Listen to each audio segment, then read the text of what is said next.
nobody gonna change for another person. Nobody gonna change, even though they say are gonna change for you. They just gonna change if they think it is important for themselves. If we want to get a healthier life, if we want to feel energetic, if we want to feel joy, excitement, we need a body that holds the energy that we can feel these feelings. Let's talk about food specifically, because I love food and I'm certainly not even adept at consciously eating. When I'm eating, sometimes I'll be watching a video or a movie when I'm eating. I'm not paying attention to each bite. Am I more conscious than a lot of people as I eat? Maybe, but I certainly have much room to improve.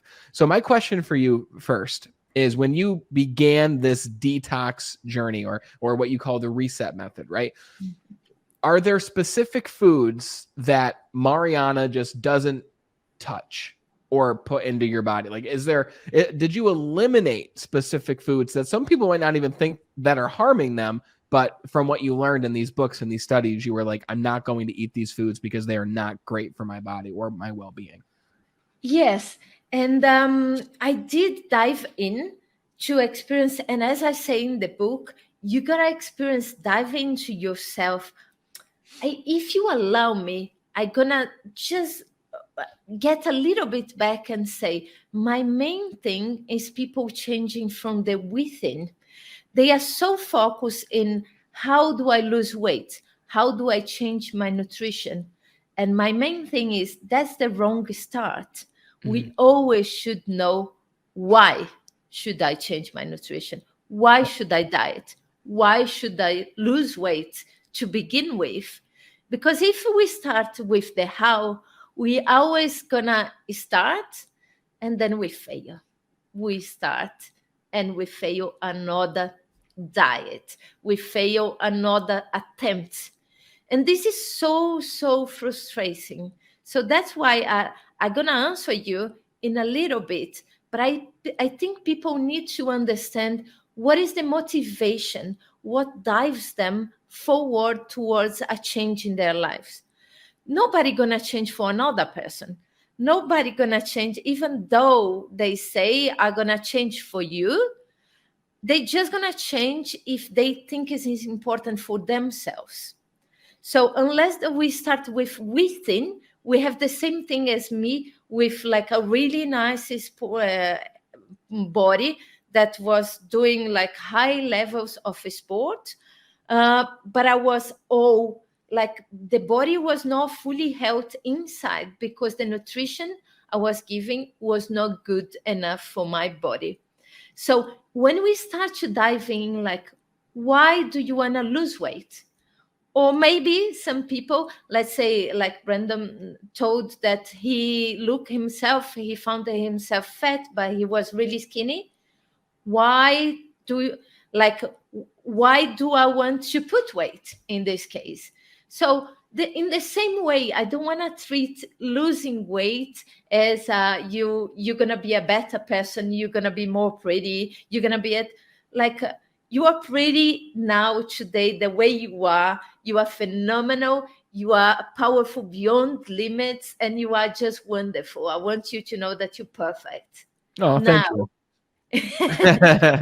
If we want to get a healthier life, if we want to feel energetic, if we want to feel joy, excitement, we need a body that holds the energy that we can feel these feelings. Yes.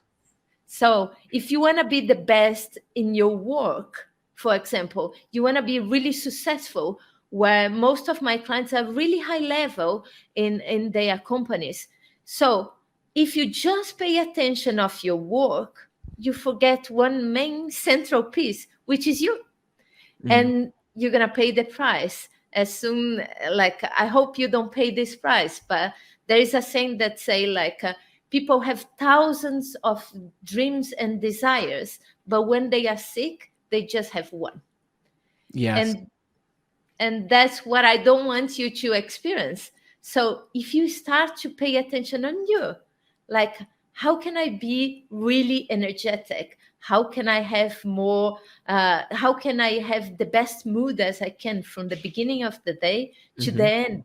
How people can remember me as this like good light that pass throughout and change the day, that bring the smile in the room, that change is a good leader, that when he speaks, everybody listen and when absorb. That will come from your energy. Yeah. The energy you have, what you are emanating from you, what is coming out of you. And that always will come through one decision.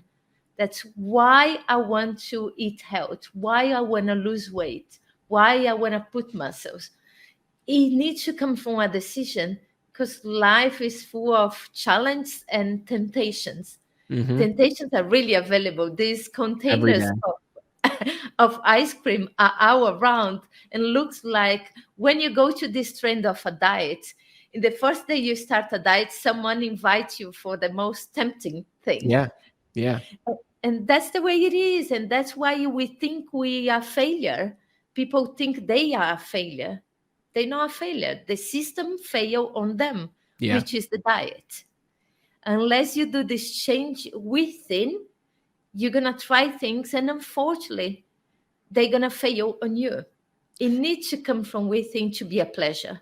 I mean, you can go on your phone and open DoorDash and get any meal from any local restaurant that you want at your doorstep. It might be different internationally, but the point is exactly what you're saying. It's so accessible to us to eat these foods that don't serve us, but taste good and make us feel good in the moment. But then later our energy is gone. Like I know certain meals that even might look good on paper. Like I'm thinking specifically of one of those bowls from Moe's. Moe's Southwest is a big restaurant chain over here. And I'll eat one of these taco bowls and the ingredients inside are quote unquote clean. But for the next few hours, I'm feeling run down. I'm feeling low energy. So I've become very attuned with when I eat this specific thing, I will feel this way after I eat it. So temptation is certainly all around us on an everyday basis for sure. Yes, it's exactly what you say. We have to realize, and that's the kind of food that I decide if I eat or don't eat. We have to start to eat and realize in a long term, after 1 hour, after 2 hours, after 4 hours, how do I feel? Because food that are unhealthy always tastes wonderful when we eat for that 10 seconds, 20 seconds, 10 minutes. They do feel good. I will not question here that like, oh, it tastes a lot better. A clean plate of, let's say, a clean plate of vegetables with some fish or whatever you're going to eat that is more clean. We're not going to say that tastes better than, until now, we're not going to say that tastes better than a burger with fries. Yeah. Those food we are trained, our brain is made to get us reward when we get this high calories food. Why? We have thousands of years of adaptation to survive. Human being species to survive, food was very rare and difficult. You have to hunt, you have to pick it. Was not fully available until 1960, when we have the industrial revolution. Around that time is when we start to have weight problems. Yeah. That's when everything begins. It's not that food is bad, it's that we start to have highly processed food available 24/7. Yes. And that's the problem. That's really the problem. So when we start to eat more natural food and we start to pay attention and given an understand of the delay, what's happening in my body, how this body, is this food feeding my dreams or is killing my dreams? That's a great question to ask. Yes. And I think people know for the most part, well, not even for the most part, everyone knows that the vegetables and the fish or the chicken or whatever, maybe you're vegan and it's just vegetables and other things. They know that that is the better choice than the cheeseburger with fries. It comes back to what you said earlier of what is your why? What is the reason why you are making these changes? Because if you don't have a strong why, then it's when you're in the situation where you could choose the burger or you could choose the vegetables, it makes it that much easier to choose the burger. You were almost forced in a way to make these different choices and to have your strong why in a way was given to you, right? Of here's fibromyalgia. You can either feel like a zombie and take these pharmaceuticals, or you can pursue this path of naturally healing your body. What have you encountered when you're working with these executives, people who are busy, they're living fast lives? Like, have you encountered where some of them say, I don't know what my reason why is, or I'm struggling to find a strong enough reason that helps me to make the better choice in the moment when I'm confronted with it? Most of people don't have any idea of their why until they go for the journey I go through with them. We usually don't stop and know what we want. We usually know naturally what we don't want. Mm-hmm. So you usually ask it, then people, I don't want this, I don't want that, I don't want that. Okay, but what do you really want? And that's where people struggle to answer. So I think the great thing is I love this journey that is not just about getting your body in the shape. It's really about having the best life, the best energy you can have it, the best thoughts you can have, because your mind become more positive as well along the way. And so just completely transform your life for better. And that's what this life throw me in this journey. So now I'm capable of helping many people to do this journey. So it's really stopping and start to have a time for yourself, to understand yourself and to nurture yourself. And then from that, we can quite quickly discover the why through some techniques. We can quite quickly get there. And when people like just have like it touch their hearts, they have a little bit of water in their eyes, or they say like, I don't know where this came from. And I'm like, Yeah. oh, I got into the point. Now I got it. I was listening to a podcast the other day, and I understand the point they were trying to make when they said that being depressed is almost like a luxury of today's world. And it sounds really weird, but the idea was the guy out there, the girl who's working 7 days a week to support their family, they're working 12 hours a day, they're grinding. They don't have the time to sit down and be depressed. But at the same time, with what you're saying, I feel like a lot of people are out there today in the world, especially a lot of people with a lot of responsibilities on their shoulders, who are tired, who are miserable, they're not getting sleep, they're depressed, they don't know what's going on, they don't know why they feel the way that they feel, whether they're in their 20s, 30s, 40s, whatever. And they just go on to ignore it, right? And they go on to say, well, it's just the effects of aging. It's just the way that it is now. And I think one of the biggest threads here and themes so far is when you felt these things, when you had these health concerns, you dove into it, man. Like you found the functional medicine doctor, you went to the chiropractor, you started all these different treatments and plans and all these things, so that you could find what was causing it, right? And now you can help other people do it. So there's a balance between, yes, sometimes people are just bored and then they're depressed as a result, but sometimes there's actually something going on physically that you have to dive in and figure out what's the root cause, not the symptom. Well, you said that can be helpful, but what's the root cause, and how can I actually treat the root cause of this physically?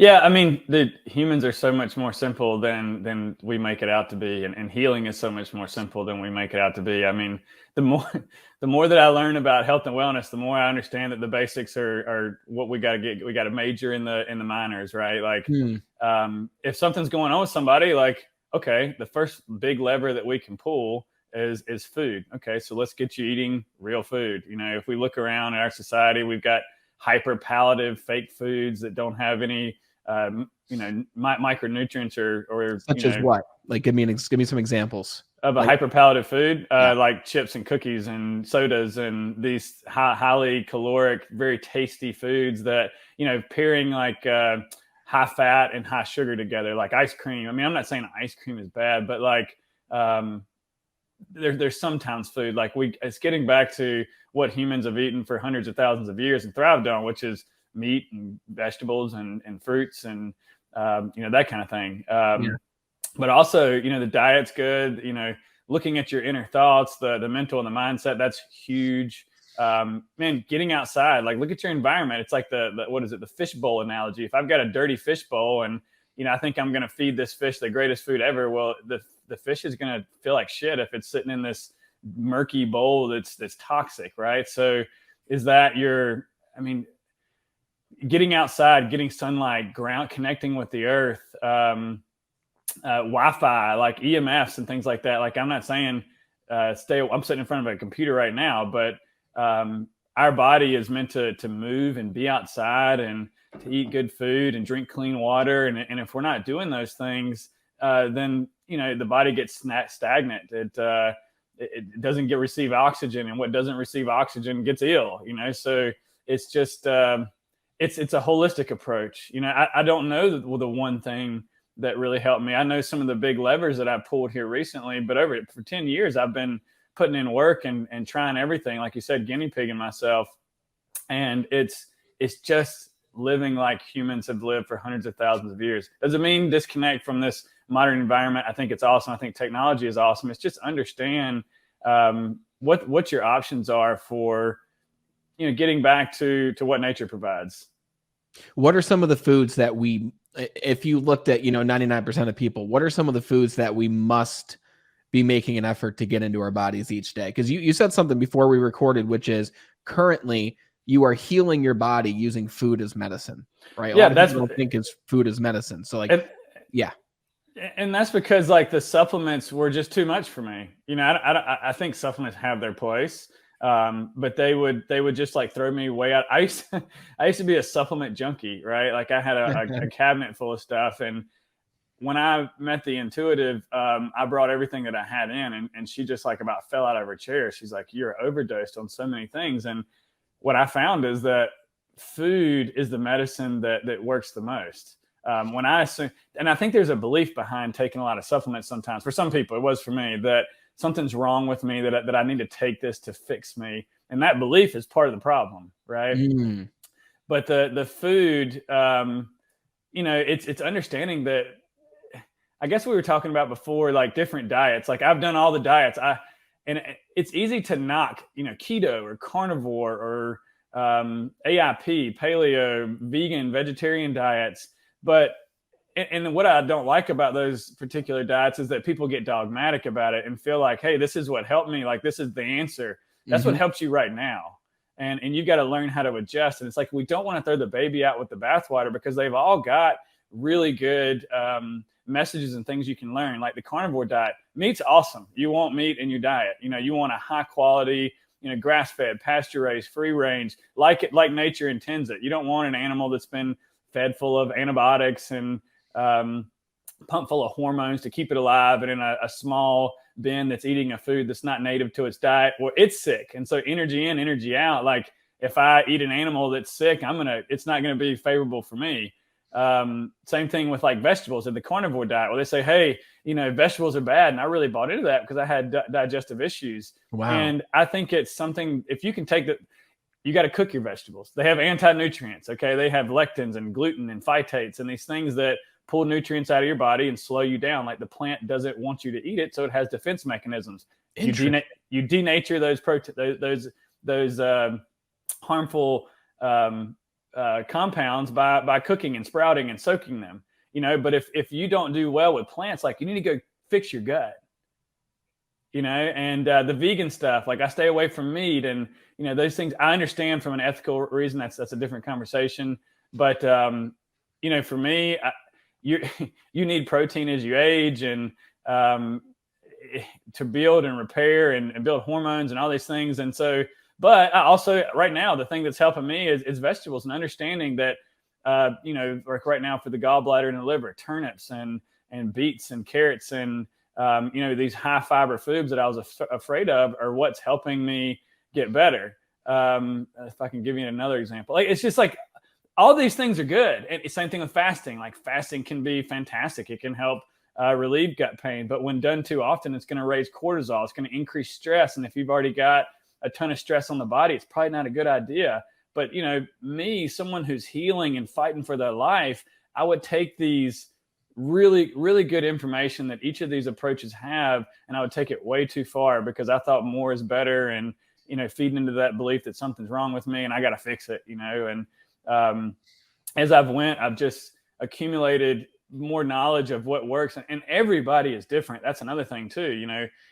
What works for you right now is what works for you, but I guarantee you that's going to change, and the body's not static, and we got to constantly be, the only one other thing too, I thought about this, like carbs. Like I thought carbs were the devil. I was pre-diabetic.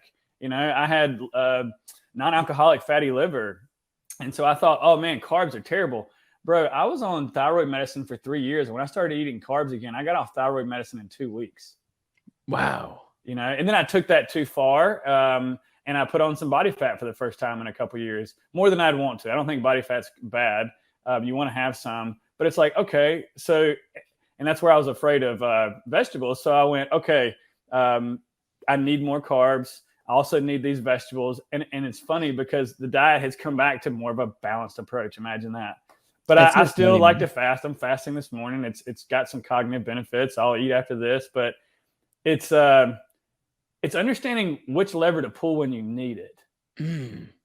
So I want to talk about two things specifically. Yeah. First of all, I think it's funny when you say, like, I was looking to stay away from vegetables, right? Because you don't hear people say that because it seems like just obviously we've been trained like vegetables good, right? And, for most people, I'm sure that is the case. Would you say that, like, but you said to cook the vegetables, not to eat them raw? Yeah, I don't eat raw vegetables. That makes me feel terrible. That's wow. You're gonna get all the, like I said, the plant doesn't want you, like fruit does not have anti-nutrients. Okay. And you can eat because the plant is offering that up, is like, hey, eat this. We want you to eat this. But the broccoli or any raw vegetables. I used to make these huge, massive salads, and I still love them. And I'll have some raw vegetables here and there, but it's probably 10% of my diet. And it's tends to be more of the vegetables that have less anti-nutrients. Okay. That would be like tubers and like turnips and carrots and things like that don't have the phytates, the glutens, the lectins, these different things. And it basically is, the plant is just trying to discourage you from eating that. And so these when they're in their raw form, there's a lot more anti-nutrients. And so that's going to get into your body. It's going to pull nutrients out, and it's going to slow different systems of the body down, like your thyroid, your adrenals, your immune system. It's just going to, so that you're not coming back and eating that plant. You said, I used to say, I can't do this, right? I can't find my keys. This 2-word phrase is the death of much ambition when it comes to human beings. And just yesterday, I had a conversation with a very confident man, very confident, very successful, financially successful, great people in his life. Never would have expected that this man felt the way he felt, but he said to me, Brandon, I've got this party I'm going to later for a family member. Mm-hmm. And I get so much social anxiety at the idea of going to this party. And this is a man that's been on several podcasts that I've had the honor of being on in the local area. And he's so well-spoken. He's got a beautiful voice. And I'm like thinking to myself, he's socially anxious? I was like, very fascinating. So I said, tell me, like, how does that manifest itself? What do you mean by that? And he said, well, when I get there, it's just that I can't be myself, right? He said, I can't be myself. And I said, interesting. I said, let me ask you a question. I said, if you could be yourself, then what would you do? What would be different? And he said, well, I'd walk up to this person and see how they've been. I'd walk up to this person. I'd have a smile on. I'd be excited. And then, I won't go into the whole conversation, but we dove into each of those things in order to morph that phrase of I can't into what will I actually do? What's my plan going into this social situation, right? But those 2 words, it's so interesting how I can't just stops us in our tracks. So you mentioned earlier that just by shifting the language from I can't to I know I will find my keys, or I will find my keys, or I will have a great social experience at this party, or I will do this. What happens, Cindy, in the brain when we're changing that language pattern from I can't to I know that I will? That's a very good question. It's quite complex, and I'm going to try to keep it short. Yes. Our brain, and it's been scientifically tested, our brains receive 200 million bits of information per second. 2 million BPS per second. How are we receiving all that information? Through all of our senses. At the same time, our brain will help us process the information three ways. It's either going to generalize, delete, and distort. It's also our reference guide. It's going to file all of our experiences. All of this information is getting filed away. And when we're raising children, you always hear the phrase, be careful what you say around the kids because they're human sponges. They're going to absorb it. I'm here to tell you, your brain, no matter how old you get, is constantly working. It is absorbing information, filing it away. And what happens with that is then we have reference points. We have reference points. So we can generalize, delete, or distort. This also happens with communication. This is when we might have miscommunication with our loved ones or our partners. But when we are telling our brain, I can't see it, I can't find it, we're telling the brain not to help us. The brain's like, okay, well, the reference I have for that is I'm not going to help you. And how you're going to act is you're going to become Tasmanian devil and you're going to terrorize the house and you're going to empty out all your pockets and you're going to empty, because we create patterns. It creates a pattern. From that pattern is what happens with our behaviors. When we tell our brain, I know exactly where my keys are, you're going to help me find them. Next thing you know, you open up your purse, boom, there they are. Or the brain says, do you remember your schedule yesterday? You came home, you took your coat off, but you left your keys in that right pocket. Yes, that's where my keys are. It will help remind you where where you left them or your last action was. The verbiage we use, like you said, I can't, will trip us up. When we say, yes, I will find it, yes, I know where it is, it gives us the certainty, it gives us the belief within us that we know exactly where it is, and that's where we go to find it. It's like, yes, instead of having this manic, anxious way of behavior that we've lost something, which we create, a pattern and a habit, we shift it. We're able to shift our behaviors, we're able to shift our habits by telling our brain, either our brain will run our lives or we tell our brain to run our lives.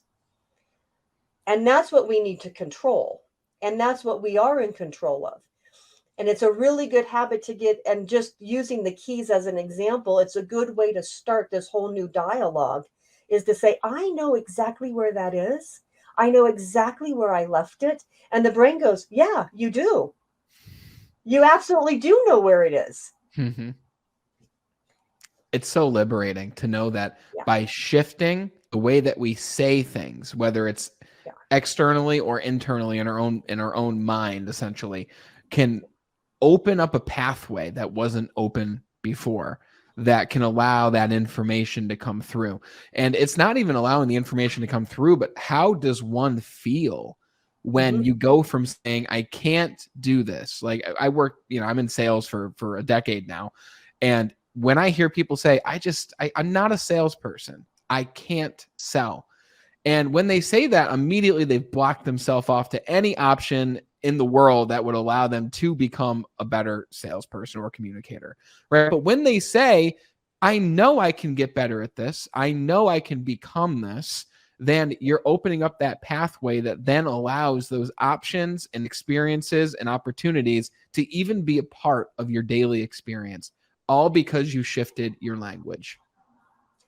Absolutely. And I like to tag on that, because you're tipping on something, but not quite speaking it. The feeling.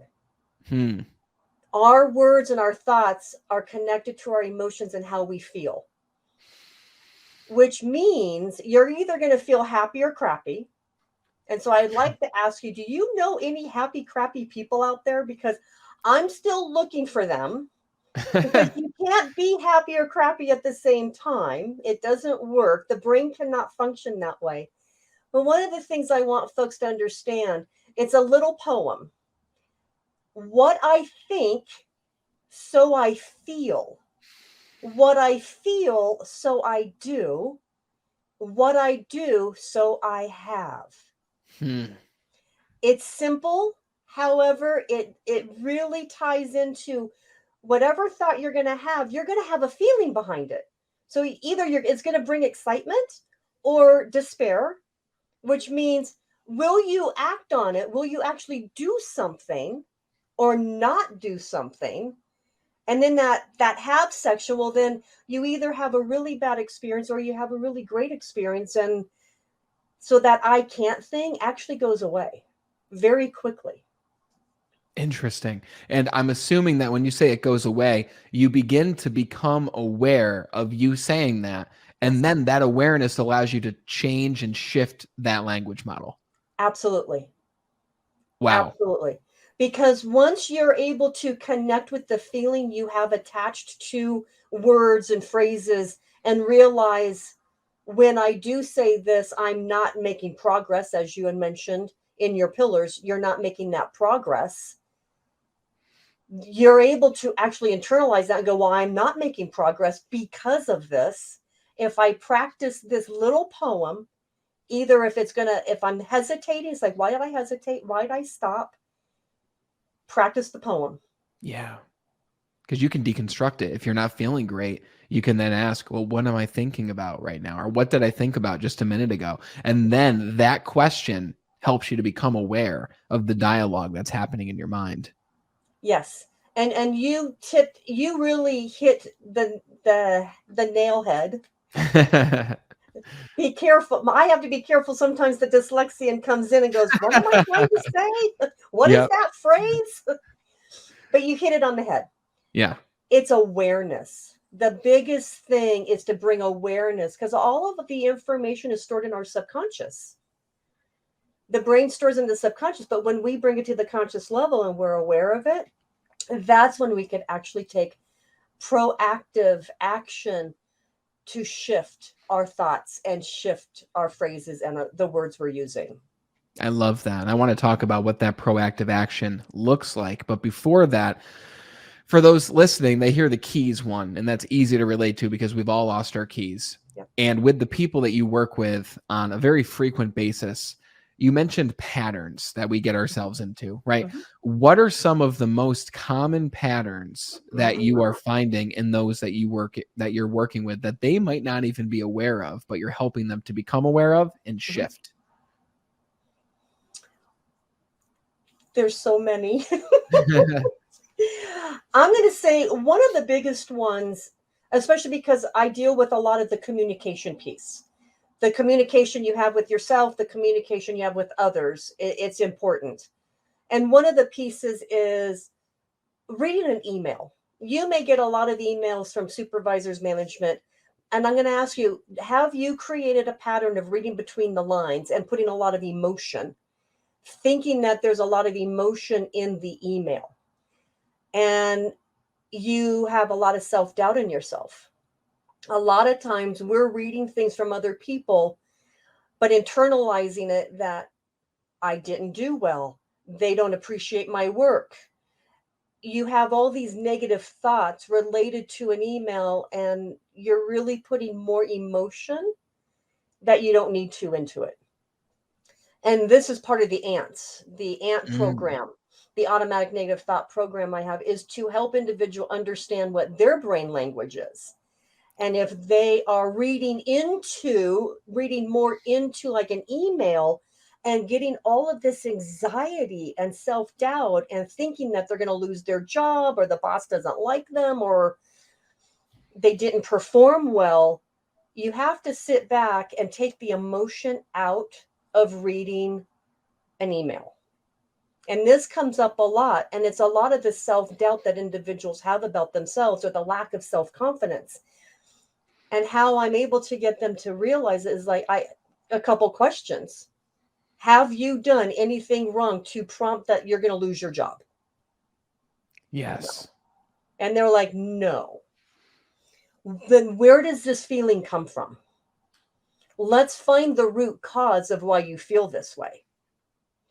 Or how about knocking on your boss's door and having a conversation? We get so scared for some reason of knocking on somebody's door because we're perceiving the conversation is going to go in a negative way. Instead of having the confidence and saying, I want to understand your email better. Where is this coming from? This, this is what I've accomplished. This is what I brought to the table. I want to understand your email. Yeah. And the way that they verbalize that could be very different than the way that they wrote that, because now you have the context of sound and sight of seeing them express themselves. And then after they explain it, you're thinking to yourself, wow, this is completely different than what I thought the email was actually communicating. Absolutely. Absolutely. In today's society and the workload everyone's doing, texting and emailing, it makes life easier. We're trying to get a lot of information out there. At the same time, how are people processing the information? That same email could go to more than one person and everybody's going to perceive it differently. It's kind of like that game. If we have 20 people in the room and I whisper a story in one person's ear and ask them to repeat that story, right? And we get to the 20th person and we come back to the first person and go, okay, share the stories. And they're completely different. And remember, I mentioned when our brain processes information, well, the other person's brain is also processing information. What are their reference points? Are they deleting, generalizing, distorting the information they heard based off of their life experiences, what was more important to them to listen to, and then they pass that story on. So when these emails go out and we want to try to push progress, through the business world, the sender has to understand, how is everyone going to perceive this email? Yes. And how is everyone going to feel, right? Well, how is it going to make them feel, maybe about themselves, about their production at work? Because that's important. And what we want to do is we want to really inspire and encourage people that they're doing a great job. Yes. But it gets missed in the translation, because majority of the time we're reading between the lines, or we're reading more into it. We're putting feelings into it where the feelings just shouldn't even come in existence. If you're feeling this way, the best thing to do is to knock on the person's door and ask for clarity. I'm a bit confused, or I just want some clarification. It helps because it opens up the dialogue. Everyone gets to talk.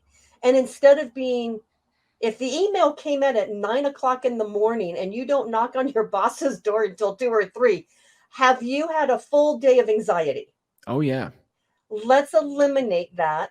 Let's not have the anxiety level escalate throughout the day.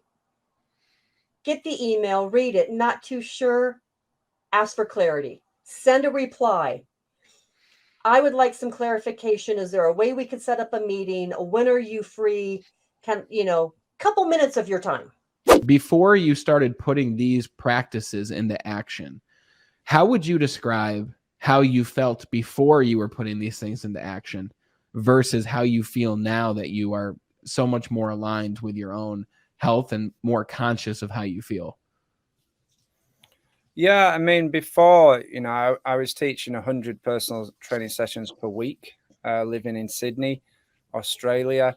So a big city life. I did love Sydney because there's a lot of nice beaches, so you can get off to the beach. But, I always try to move closer to the beach. I don't know if you know the housing prices in Sydney, but it's one of the most expensive cities in the world, much like New York. And the closer I got to the beach, the more expensive life became, the harder I had to work.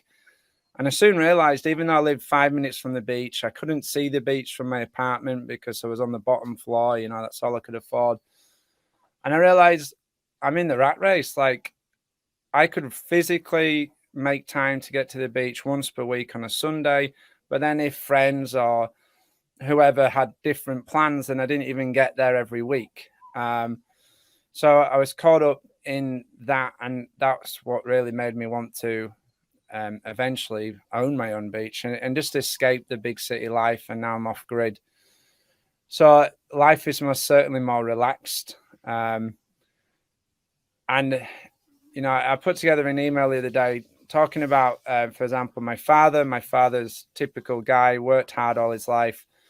I remember as a young boy, I woke up on holiday and I'd been dreaming about stacking shoes on shelves. That's a mouthful.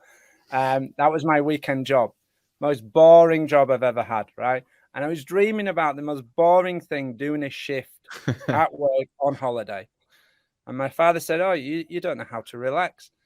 He says, "When I get back to work, I can't even remember the key code to get in the building. And none of the other employees can do that." I'm like, he was basically saying I'm the best relaxer.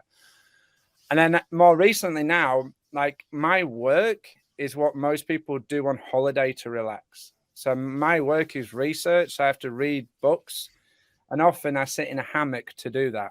So half of my day where I'm researching and reading is in a hammock, chilling out. And that's my work. And then what I truly do to relax, meditation, you know, breath work, some restorative yoga, for example. That's what most people don't even have time for, right? They don't get into true relaxation. So although my father was better at normal people for relaxing, he didn't really know what relaxing was, because, you know, the only time he'd had time to read a book was on holiday. He didn't do any meditation or breath work and things like that.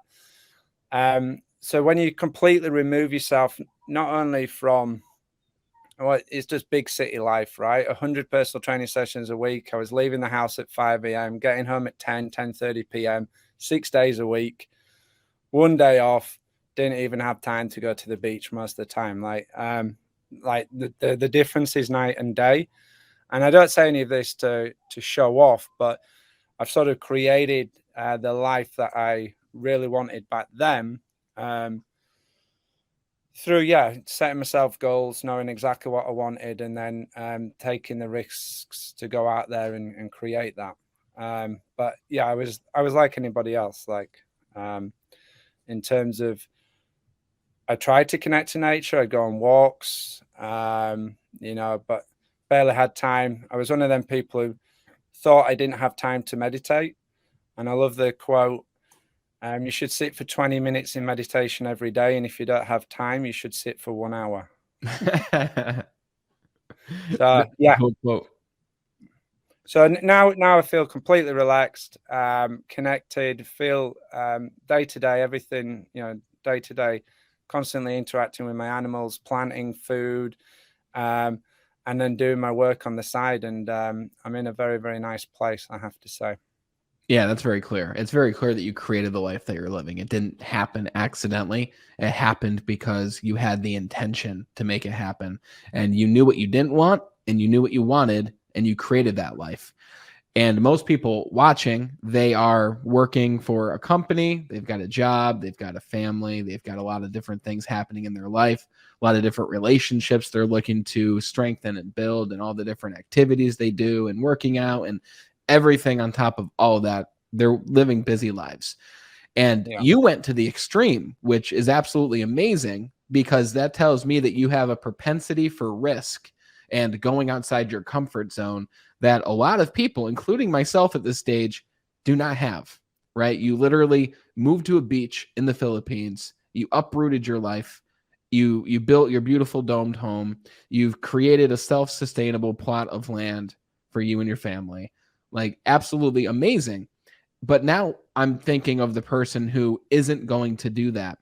And I'm thinking, if I put you in a room with the normal, everyday achiever in, you know, corporate America, let's say they're working for a big company organization, you know, how can that person, like, is there one or two things or a piece of advice that you would give to that person that would allow them to continue living that life that they enjoy? Like, they love the growth, they love the life they're creating.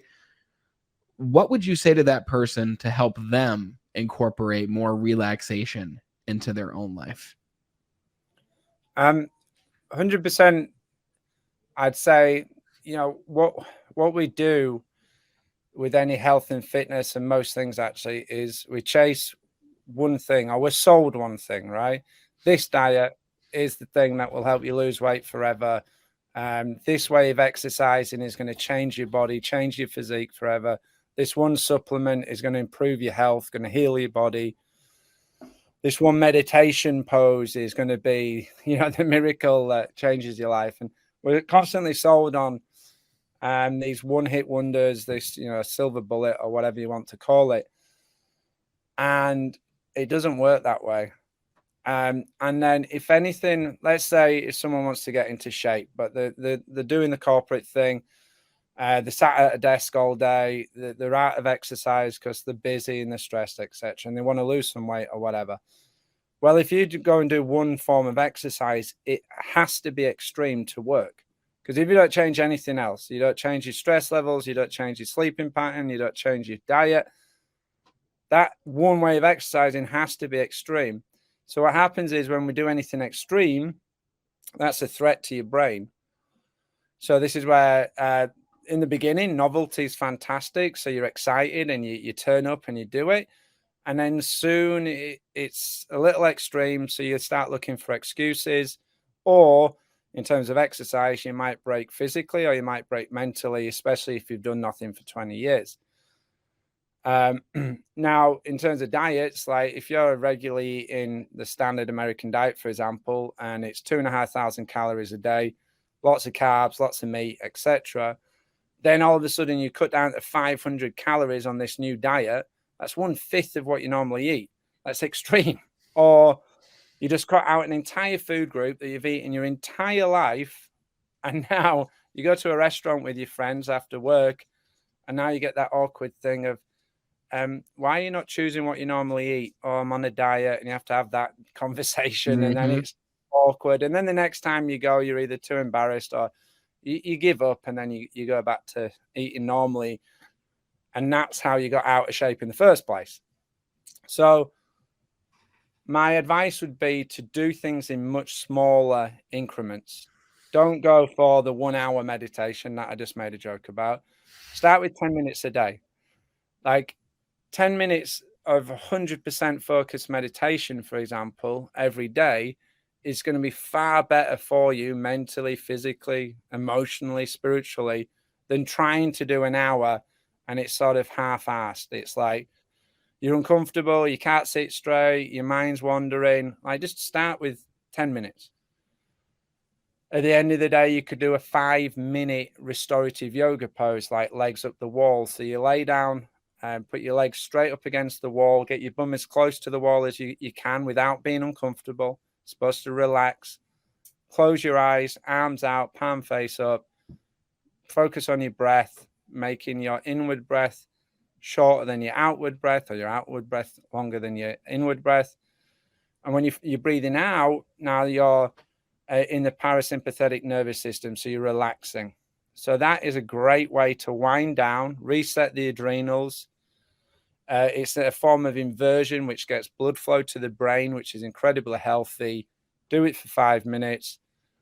In the morning, 10-minute of meditation. And then you got 15 minutes per day that can change your life. And if people were not aware, 15 minutes is 1% of your day. So if you can commit 1% of your day to relaxation, it'd be life-changing. And then if you want to build up and do more, do a longer meditation, then do that. But do it in increments. Do 12 minutes and then 15 minutes. But you don't need to do an hour a day.